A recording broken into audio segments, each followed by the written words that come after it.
নমস্কার। কয়েকটি minute just একটু চেয়ে নিচ্ছি সবার কাছ থেকে। আজকের সমাজের প্রতি একরাশ ক্রোধ ও তীব্র ঘৃণা নিয়েই কয়েকটি কথা আমি বলছি।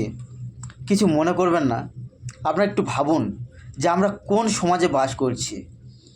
এই কয়েকদিন আগে যার ব্যথা এখনও লেগে আছে, নরেন্দ্রপুরের যে ছাত্রের মৃত্যু ঘটনাটা, তারপরে আজকেরও আর এক ঘটনার যা রাজ্য তোলপাড় হয়ে যাচ্ছে। দক্ষিণ চব্বিশ পরগনা জেলার বারুইপুরের অর্থাৎ সূর্যপুরের লাগোয়ায় যে ঘটনাটা ঘটেছে, 12 বছরের নাবালিকাকে গণধর্ষণ। 4 জন মিলে তাকে, যা খবর শুনছি, 4 জন মিলে তাকে ধর্ষণ করে তারপর তাকে একটা পুকুরে বস্তা করে বেঁধে ফেলে দিয়েছে।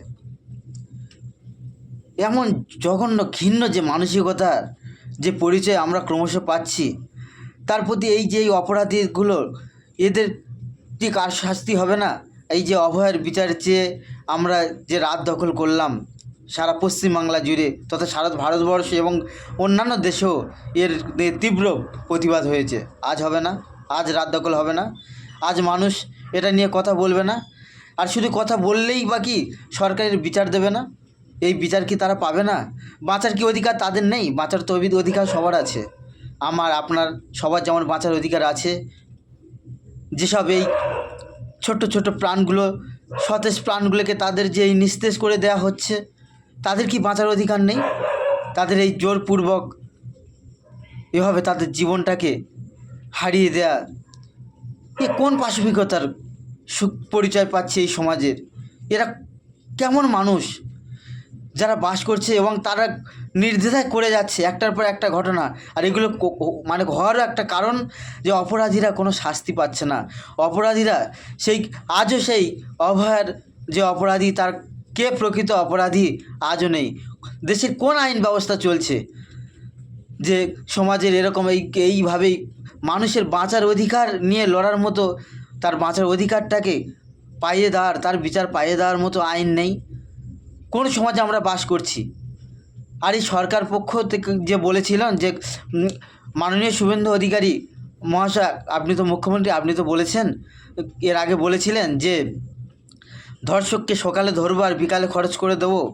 তা আমরা কি, আপনি অভয়ের বেলা নয়, তখন আপনি মুখ্যমন্ত্রী ছিলেন না, তো অনেক উপদেশ দিয়েছিলেন তখন, কিন্তু এখন তো আপনি মুখ্যমন্ত্রী আছেন, এখন তো আপনার দায় অনেক বর্তায়, আপনার তো বিচার দেওয়ার সেই জায়গা আছে।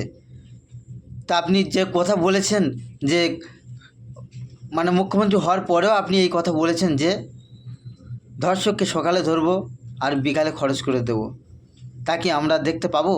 আপনার কাছে আমরা ভীষণ আশাবাদী। আপনি দয়া করে বিচারগুলো দিন, এই বিচারগুলো দেওয়ার ব্যবস্থা করুন। যদি না দেন, তাহলে সত্যি মানুষ, মানে সমাজ, আমরা তো সমাজে বাস করছি, সমাজের প্রতি আমাদের প্রত্যেকের দায়বদ্ধতা আছে। অপরের ভালো থাকা, ভালো দেখা, তার মধ্যে নিজেকে ভালো রাখা এবং নিজে ভালো থাকা, সমস্ত কিছু আজ আমাদের দায় বর্তায়। করবেন না এগুলো? ওদেরকে বিচার দেবেন না? দিন না দয়া করে। এই যে মানুষগুলো, যারা নিরপরাধ মানুষগুলো, যারা এই ছোটো ছোটো প্রাণগুলোকে, যাদের এই নির্মম অত্যাচারের মধ্য দিয়ে, কত যন্ত্রণার মধ্য দিয়ে তাদের জীবনগুলো চলে যাচ্ছে, তাদেরকে একটু বিচার দিন প্লিজ।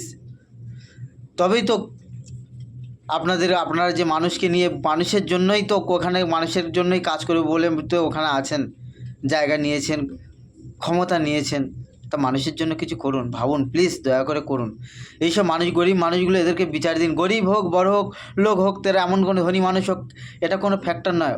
অন্যায়, এই যে জঘন্যতম অন্যায়, তার প্লিজ তাদের বিচার দিন প্লিজ।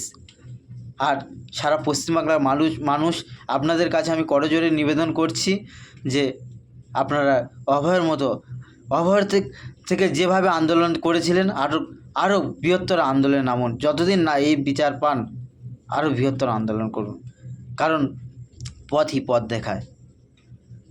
আর আমি মুখ্যমন্ত্রীর কাছে আবারও অনুরোধ করছি, আপনি দয়া করে বিচারটা দিন, এই সমাজকে একটা সুস্থ পরিবেশ উপহার দিন, মানুষকে বাঁচার অধিকার ফিরিয়ে দিন।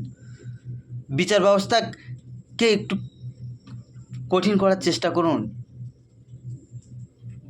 যে অপরাধ করছে অপরাধের শাস্তিটা যেন এমন হয় যাতে মানুষ এরকম কোনো অপরাধ করার আগে কয়েকশবার ভাবে, একবার নয় কয়েকশবার ভাবে যে আমি এটা করব না, এটা করলে তাহলে এরকমই শাস্তি হতে পারে, যাতে এই অপরাধ থেকে সে ফিরে যেতে পারে। ধন্যবাদ। সবাই খুব ভালো থাকবেন, সবাই সবার খেয়াল রাখবেন। মানুষের পাশে না থাকলে মানুষ জন্মটাই বৃথা। আপনারা মানুষের পাশে থাকুন আর দয়া করে এই বিচারগুলো পাইয়ে দিন। ধন্যবাদ।